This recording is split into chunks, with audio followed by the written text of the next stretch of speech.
اعوذ باللہ السمیع العلیم من الشیطان الرجیم بسم اللہ الرحمن الرحیم رب اشرح لی صدری ویسر لی امری واحلل عقدۃ من لسانی ویفقہوا قولی رب یسر ولا تعسر وتمم بالخیر رب زدنی علما۔ السلام علیکم ورحمۃ اللہ وبرکاتہ۔ الحمدللہ ہم سورہ بقرہ کا ترجمہ و تفسیر کر رہے ہیں۔ آیت نمبر 107 تک جو ہے ترجمہ و تفسیر ہم کر چکے ہیں۔ آج کا سبق شروع ہوتا ہے آیت نمبر 108۔ دیکھیے، اعوذ باللہ من الشیطان الرجیم ام تريدون ان تسألوا رسولکم کما سئل موسیٰ من قبل ام تريدون ام کیا تريدون تم چاہتے ہو، جمع کا صیغہ ان تسألوا ان کے تسألوا سوال کرو، تم سوال کرو، کیا تم چاہتے ہو کہ تم سوال کرو رسولکم رسولکم اپنے رسول سے، کما جیسے سئل سوال کیے گئے پوچھے گئے موسیٰ جیسے موسیٰ سوال کیے گئے من قبل من سے قبل پہلے اس سے پہلے۔ ومن یتبدل ومن اور من جو یتبدل تبدیل کرے اختیار کر لے الکفر کفر کو، یتبدل تبدیل کرنے کے معنی میں، لیکن یہاں پہ کیا ہے کہ کفر کو اختیار کیا جاتا ہے، تو الکفر کفر کو بالایمان بدلے میں الایمان ایمان کے بدلے، اور جو کفر کو ایمان کے بدلے اختیار کر لے فقد ضل پس فقد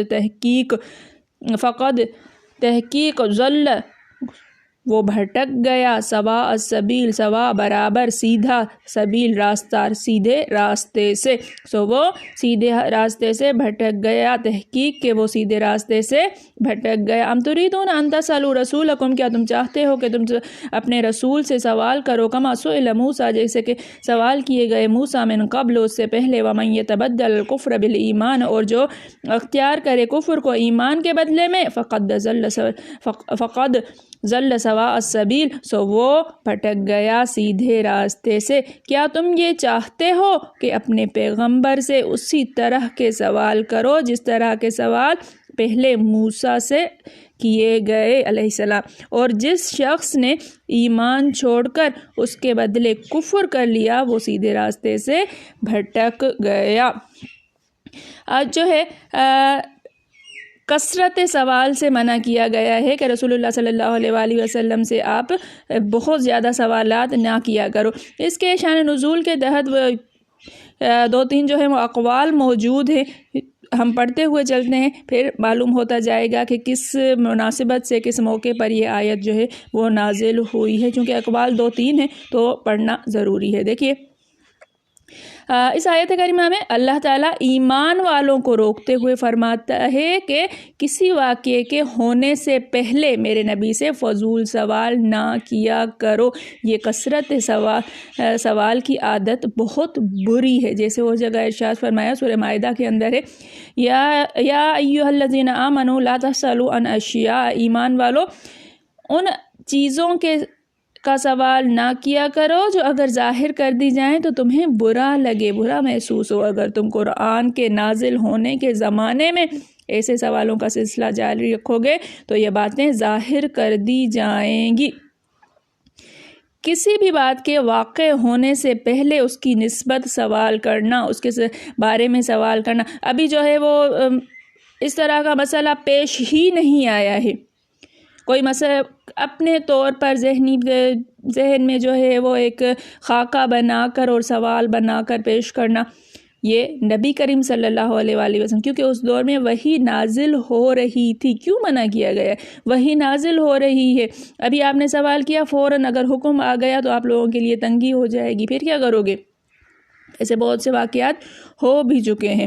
کسی بات کے واقع ہونے سے پہلے اس کی نسبت سوال کرنے میں خوف یہ ہے کہ کہیں اس سوال کی وجہ سے وہ حرام نہ ہو جائیں۔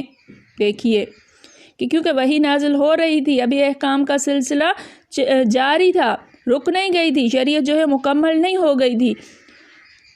صحیح حدیث میں ہے کہ مسلمانوں میں سے بڑا مجرم وہ ہے جو اس چیز کے بارے میں سوال کرے جو حرام نہ تھی، پھر اس کے سوال سے حرام ہو گئی۔ ایک مرتبہ حضور صلی اللہ علیہ وآلہ وسلم سے سوال کیا گیا کہ ایک شخص اپنی بیوی کے ساتھ غیر مرد کو پائے تو کیا کرے؟ ایک ذہن میں ایک صحابی کو جو ہے وہ بات آئی اور اس نے پوچھ لی. اگر لوگوں کو خبر کرے تو یہ بھی بڑی بے شرمی کی بات ہے، اگر چپ ہو جائے تو بڑی بے غیرتی کی بات ہے. اب ایسا مسئلہ کوئی بھی کسی کو پیش نہیں آیا تھا، لیکن اس نے اپنے ذہن سے بنا کر جو ہے وہ پیش کیا کہ اگر ایسا معاملہ ہو جائے، اگر جو ہے کوئی مرد اپنی بیوی کو کسی غیر مرد کو پائے بیوی کے پاس، تو کیا کرے؟ نہ چپ رہ سکتا ہے اور کوئی گواہ ہے ہی نہیں، تو کس زور پر جو ہے وہ کیس کرے؟ اب کیا کرے؟ تو حضور صلی اللہ علیہ وآلہ وسلم کو یہ سوال بہت برا معلوم ہوا کہ اپنی بیوی کے متعلق جو ہے وہ کوئی اس طرح کی بات نہ سوچے، یا ایسا جو ہے وہ کچھ حکم آیا ہی نہیں تھا. لیکن آخر اسی شخص کو ایسا واقعہ پیش آ گیا. وہ بندہ گھر گیا ہے اور اس نے اپنی بیوی کے پاس کسی اور مرد کو پا لیا. اب کیا کرے؟ نہ کوئی گواہ ہے اور نہ جو ہے وہ خود کچھ کر سکتا ہے. اب کیا کرے؟ اب اس کو کرنا کیا چاہیے کہ بیوی کے ساتھ کیا معاملہ کرے؟ فوراً جو ہے وہ گولی چلانے کا حکم نہیں ہے. اب کیا ہے؟ اور لعان کا حکم نازل ہو گیا. اس کے بعد یہ کیس نبی کریم صلی اللہ علیہ وآلہ وسلم کے پاس پیش ہوا ہے. پھر آیت نازل ہوئی ہے، باقاعدہ لعان والی آیت بھی انشاءاللہ ہم پڑھیں گے، تو اس میں اس کے ضمن میں یہ واقعہ جو ہے وہ آ جائے گا. لیکن دیکھیے کہ وہ واقعہ پیش آیا، اس کے بعد سوال نہ کرتا بندہ تو ضرورت ہی نہیں تھی اس کی. صحیحین کی ایک حدیث میں ہے کہ نبی صلی اللہ علیہ وسلم فضول بکواس، مال کو ضائع کرنے اور زیادہ پوچھ گچھ سے منع فرمایا کرتے تھے. فضول میں بات کرنا جو ہے اس سے اچھا ہے بندہ چپ رہے، خاموش رہے، تسبیح کرتا رہے.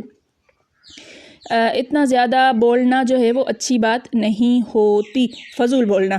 دوسرا، مال کو ضائع کرنا، فضول خرچی کرنا، زیادہ پوچھ گچھ، قریدنے والی چیز جو اور تو منع فرمایا گیا ہے. صحیح مسلم میں ہے، میں جب تک کچھ نہ کہوں تم بھی نہ پوچھو. نبی کریم صلی اللہ علیہ وآلہ وسلم نے منع فرما دیا تھا. تم سے پہلے لوگوں کو اسی بدخصلت نے ہلاک کر دیا کہ وہ بکثرت سوال کرتے تھے اور اپنے نبیوں کے سامنے اختلاف کرتے تھے. جب میں تمہیں کوئی حکم دوں تو اپنی طاقت کے مطابق بجا لاؤ، اور اگر منع کروں تو رک جایا کرو. یہ آپ نے اس وقت فرمایا جب